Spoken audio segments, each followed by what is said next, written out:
Alright, ladies and gentlemen, this is going to be our next video on cellular respiration, and specifically we're going to be looking at glycolysis. Let's go through and look at this next video.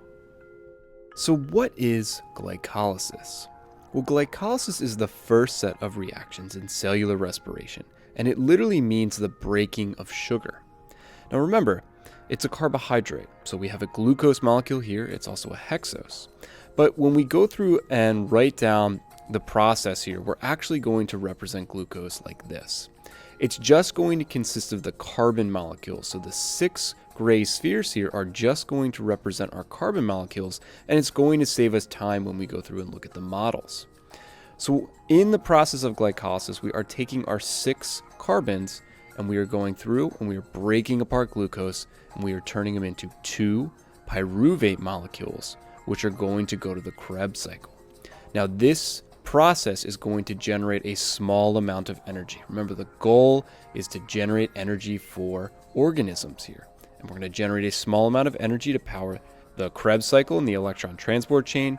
And then a small amount of energy is going to go through and perform cellular functions. So there are going to be 3 types of molecules that we're going to discuss in this process. We have ATP, NADH, and FADH2. Now if we go through and remember, ATP is going to look like this.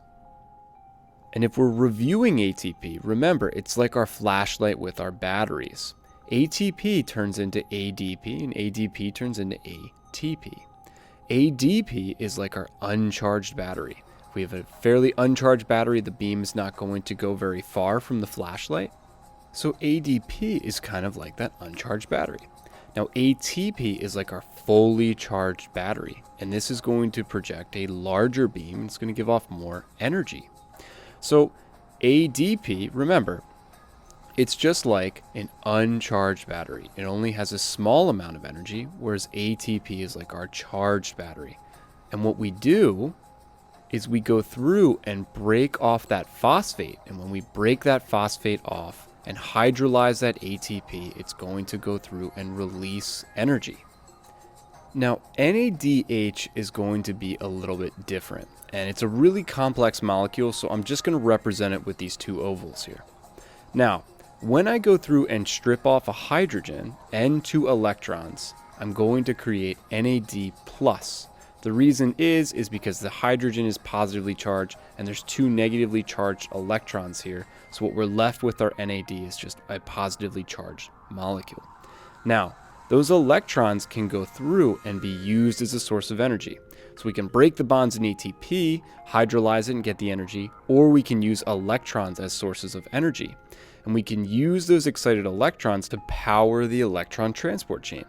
So in biology, we can release energy via 2 molecules. We can break a phosphorylate and hydrolyze the ATP just by breaking that bond and releasing energy. Or we can break apart a molecule and use excited electrons to do the work for us. So where does glycolysis occur? Well, glycolysis is going to occur in the cytosol. And we can also call this really the cytoplasm. And specifically what we're going to be looking at is just the extracellular fluid right outside the mitochondria. Now if we zoom into this, remember we are going through glycolysis. So in the cytosol we have glucose, which remember is a 6-carbon molecule. And we're going to go through and break it apart into 2 pyruvates. We're going to extract that energy. We're going to get 2 pyruvates. We're going to get 2 ATP, 2 NADH. And then we're going to send those pyruvates to the Krebs cycle in the mitochondria.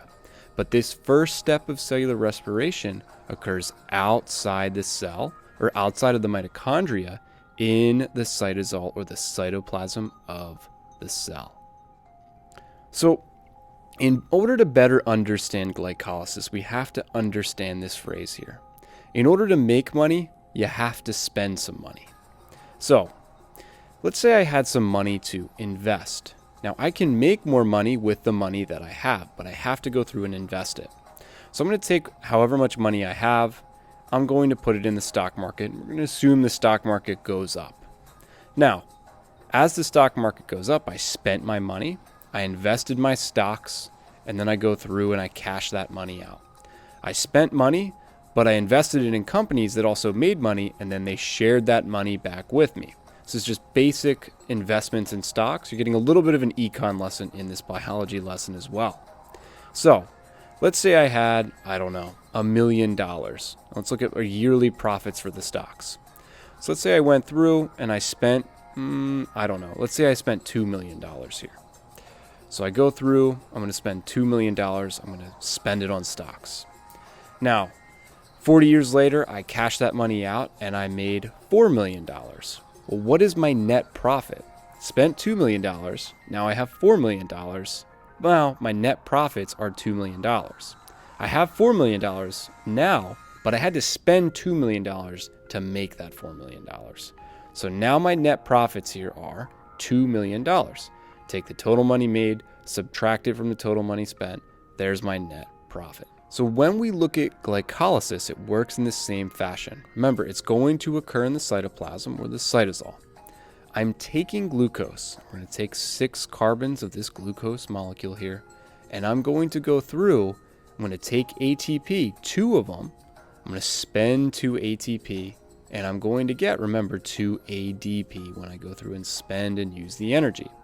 Now, there's a variety of different molecules in between, but we're essentially going through and breaking into 2 3-carbon molecules. At the end, we're going to get pyruvate.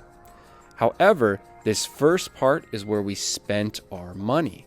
So we invested our 2 ATP, and the goal is to get more ATP than we went through and spent. Well, is our investment going to pay out with glycolysis? Well, sure. So we're going to go through, we're going to get our 2 pyruvate, and when we go through this process of going from glucose to pyruvate, we're going to convert 4 ADP, which is our uncharged energy or uncharged battery here. We get 4 ATP. Now we're also going to get 2 NAD plus, and we're going to charge them up, and we're going to get 2 NADH. And we're going to send that NADH to the electron transport chain to go and power that. Now, we're going to get 2 pyruvate out of this, and we're going to send that pyruvate down to the Krebs cycle. And the Krebs cycle is going to go through and extract more energy out of these molecules. Now, this phase is where we made our money. We spent that 2 ATP, we got 4 ATP, our net profit ATP is 2, and our net profit of NAD plus to NADH, so our NADH here is 2.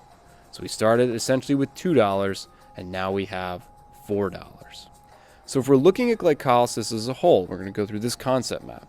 Glycolysis can occur with oxygen, or it can occur without oxygen. It doesn't matter. Oxygen isn't necessary for this process yet. Now, the entire purpose of glycolysis is to break apart our sugar. Remember, glucose is a sugar. We're going to take that glucose, we're going to go through, and we're going to break it down into 2 pyruvate. And then we're going to send that pyruvate down to our Krebs cycle. Now, what do we get out of this, or what do we produce from glycolysis? Well, we're going to have to spend some money first. We're going to have to spend 2 ATP. But what we're going to get out of it is 4 ATP and 2 NADH. So our net profits here are going to be 2 ATP and 2 NADH. So, did you guys learn? Well, did you learn a couple of things? Did you learn what glycolysis is? Remember, we're breaking apart that sugar and we're extracting energy out of it. Did you guys learn about the process of glycolysis? That chart there and that animation, you do have to know those steps and those processes and what comes out of glycolysis. And then do you understand where glycolysis occurs? It occurs in the cytosol or the cytoplasm of the cell. All the other stuff that we're delving into next occurs in the mitochondria. So this is going to be the end of the video. I will see you guys in class tomorrow.